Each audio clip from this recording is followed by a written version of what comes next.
بسم اللہ الرحمن الرحیم اللہم صلی علی محمد وعلی آل محمد وبارک وسلم وصلی علیہ۔ سامعین، ہمارے اسلاف میں صحابہ کرام رضوان اللہ علیہم اجمعین کے بعد جن کا مقام اور مرتبہ آتا ہے وہ ائمہ کرام ہیں، اور ائمہ کرام میں بھی دو قسمیں ہیں، ایک جنہیں محدثین کہا جاتا ہے اور دوسرا جنہیں فقہا کہا جاتا ہے۔ محدثین میں صحابہ کرام رضوان اللہ علیہم اجمعین کے بعد، یعنی صحابہ تو محدث تھے ہی تھے، آپ کے بعد وہ احباب، وہ لوگ جنہوں نے نبی کریم علیہ الصلاۃ والسلام کی احادیث کو یاد کیا، جمع کیا اور آگے امت تک پہنچایا، انہیں محدثین کہا جاتا ہے۔ بڑے بڑے محدثین میں امام بخاری، امام مسلم، امام ترمذی، امام ابو داود، امام نسائی وغیرہ، مستدرک حاکم، یہ بڑے بڑے محدثین میں ان کا نام آتا ہے۔ اس کے علاوہ ائمہ کرام میں ایک فقہا، جنہیں فقہا کہا جاتا ہے۔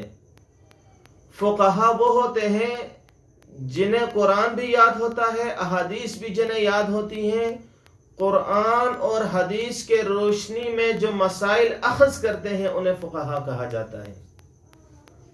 صحابہ کرام رضوان اللہ علیہم اجمعین کے بعد کی بات ہو رہی ہے۔ ویسے تو عبداللہ ابن عباس رضی اللہ تعالی عنہ، عبداللہ ابن عمر رضی اللہ تعالی عنہ، عبداللہ ابن مسعود رضی اللہ تعالی عنہ، ابو موسیٰ اشعری رضی اللہ تعالی عنہ، بڑے بڑے محدثین اور فقہا جنہیں کہا جاتا ہے۔ لیکن یہ بات ہو رہی ہے صحابہ کرام رضوان اللہ علیہم اجمعین کے بعد کی، تو بعد میں جو فقہا آتے ہیں، سب سے بڑا نام امام اعظم ابو حنیفہ علیہ رحمہ، جن کا نام ہے نعمان بن ثابت رضی اللہ تعالی عنہ۔ اس کے علاوہ امام مالک، امام احمد بن حنبل اور امام شافعی علیہ رحمہ کا نام آتا ہے، یہ بڑے بزرگ ہیں۔ امام محمد علیہ رحمہ، امام ابو یوسف، یہ بڑے بڑے فقہا میں ان کا شمار ہوتا ہے۔ تو آج میں بات کروں گا صرف اور صرف نعمان بن ثابت رضی اللہ تعالی عنہ، جنہیں امام اعظم ابو حنیفہ کے نام سے یاد کیا جاتا ہے۔ تو امام اعظم ابو حنیفہ علیہ رحمہ کو یہ مقام اور یہ مرتبہ حاصل ہے کہ انہیں 72 صحابہ کرام رضوان اللہ علیہم اجمعین سے ملنے کا شرف حاصل ہے۔ 72 صحابہ کرام کی زیارت ہوئی ہے امام اعظم ابو حنیفہ علیہ رحمہ کو، یعنی آپ کا شمار تابعین میں ہوتا ہے، اور نبی کریم علیہ الصلاۃ والسلام کے حدیث کے مطابق کہ جنہوں نے میرا زمانہ پایا وہ سب سے خوش قسمت ہیں، اور پھر اس سے قریب والے یعنی صحابہ کرام، پھر تابعین، پھر تبع تابعین۔ تو خوش قسمت میں جو فقہا ہیں ان میں امام اعظم ابو حنیفہ علیہ رحمہ، جنہیں 72 صحابہ کرام کی زیارت ہوئی اور انہوں نے 112 اساتذہ کرام سے علم حاصل کیا۔ تو آج میں امام اعظم ابو حنیفہ علیہ رحمہ کی سیرت پر تھوڑی روشنی ڈالوں گا۔ امام اعظم ابو حنیفہ علیہ رحمہ اور امام مالک علیہ رحمہ کی ملاقات بھی ثابت ہے۔ امام اعظم بڑے ذہین تھے اور دور دور تک آپ کا چرچا تھا، یہاں تک کہ امام مالک نے بھی آپ کا چرچا سنا تھا۔ تو امام مالک کی بڑی خواہش تھی کہ میں امام اعظم ابو حنیفہ علیہ رحمہ سے ملوں، ان سے ملاقات کروں۔ تو اتفاقاً امام اعظم ابو حنیفہ علیہ رحمہ مدینہ منورہ تشریف لائے۔ تو امام مالک کو جب پتہ چلا کہ امام اعظم ابو حنیفہ نعمان بن ثابت تشریف لائے ہیں، بڑا تجسس ہوا، ملنے کی خواہش ہوئی کہ میں آخر دیکھ تو لوں نعمان بن ثابت کو کہ وہ کتنے بڑے فقیہ ہیں۔ اس سے پہلے سنا تو تھا لیکن ملاقات نہیں ہوئی تھی، ملاقات کرنے کا تجسس ہوا، خواہش ظاہر ہوئی۔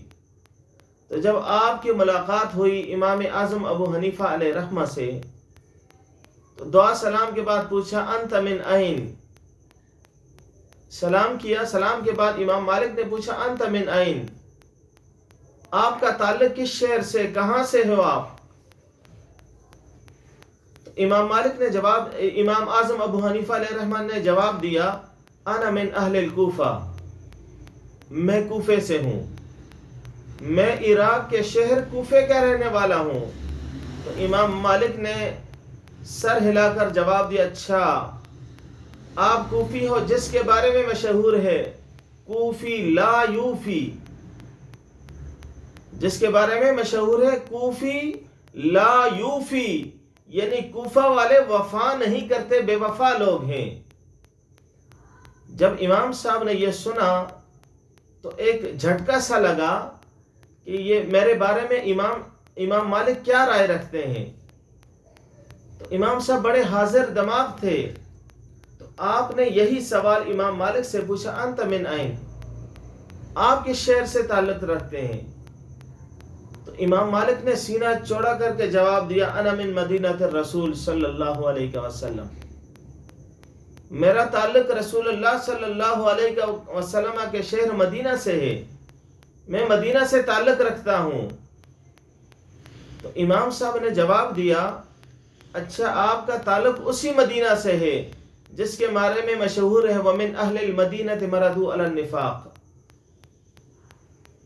مدینہ پر میری جان بھی قربان، لیکن رب ذوالجلال قرآن میں ارشاد فرماتا ہے ومن اہل المدینہ مردوا علی النفاق، مدینہ میں تو بڑے بڑے بے ایمان اور منافق رہتے ہیں، کہ آپ کا تعلق اسی مدینہ سے ہے۔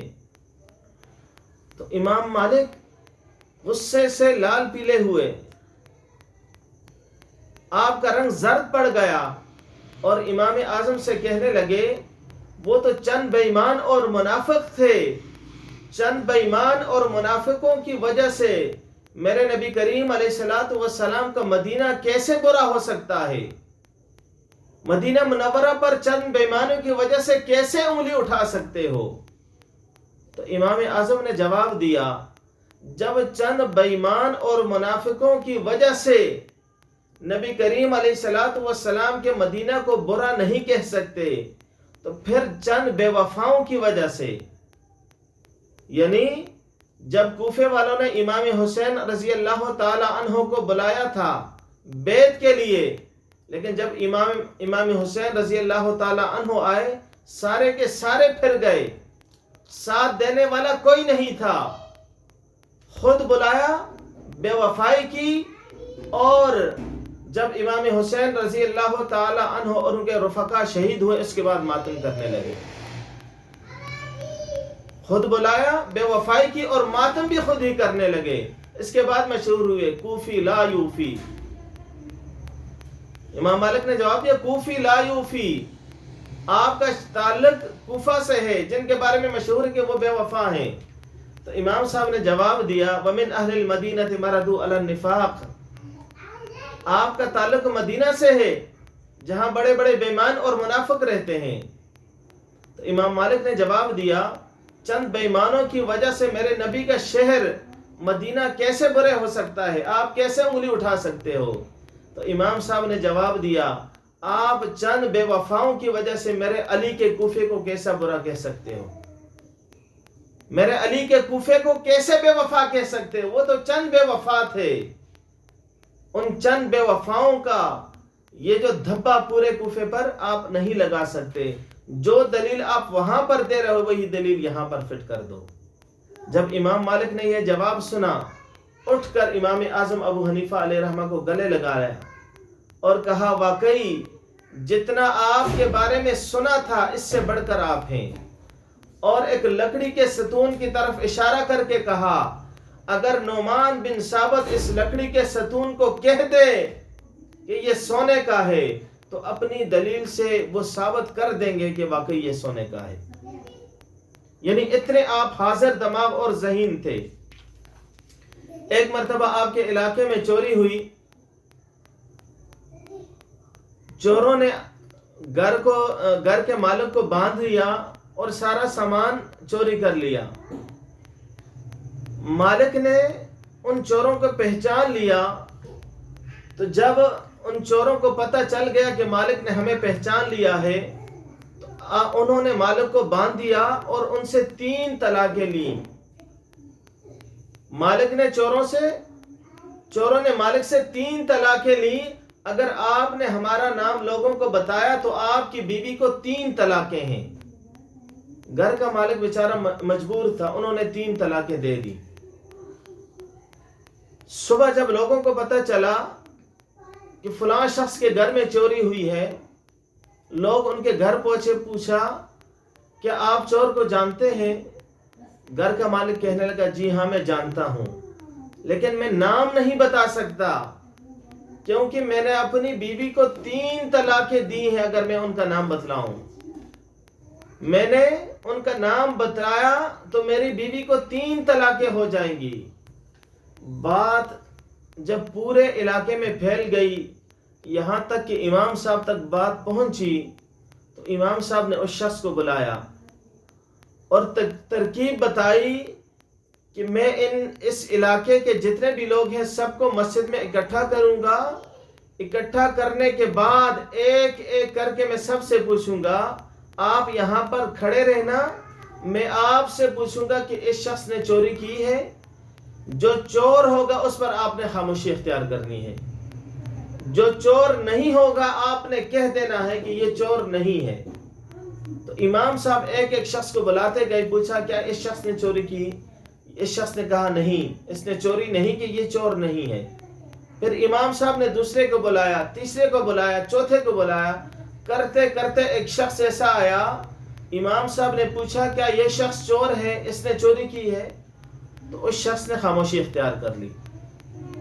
گھر کا جو مالک تھا جس کے گھر چوری ہوئی تھی اس نے خاموشی اختیار کی۔ امام صاحب نے پھر ان سے پوچھا کیا اس شخص نے چوری کی ہے، یہی چور ہے؟ تو اس شخص نے پھر گردن نیچے کی، خاموشی اختیار کی۔ امام صاحب سمجھ گئے کہ یہ شخص چور ہے، اس نے چوری کی ہے۔ اب امام صاحب کی سوچ اور ذہانت دیکھیں، اس شخص کو بھی بچا لیا، 3 طلاقیں بھی نہیں ہوئی، اور چور کو بھی پکڑوا لیا۔ جب پولیس نے چور کو پکڑا اور تفتیش کی کہ واقعی وہی شخص چور تھا جنہوں نے چوری کی ہوئی تھی، تو امام صاحب کا اتنا بڑا مقام اور مرتبہ ہے۔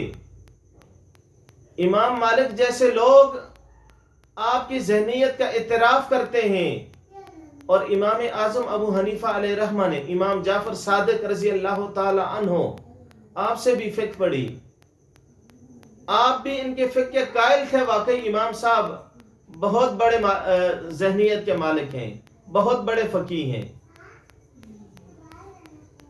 امام صاحب بہت بڑے فقیہ ہیں۔ جو 4 ائمہ فقہا ہمارے گزرے ہیں، ان میں سے سب سے پہلا نام امام اعظم ابو حنیفہ علیہ رحمہ کا ہے۔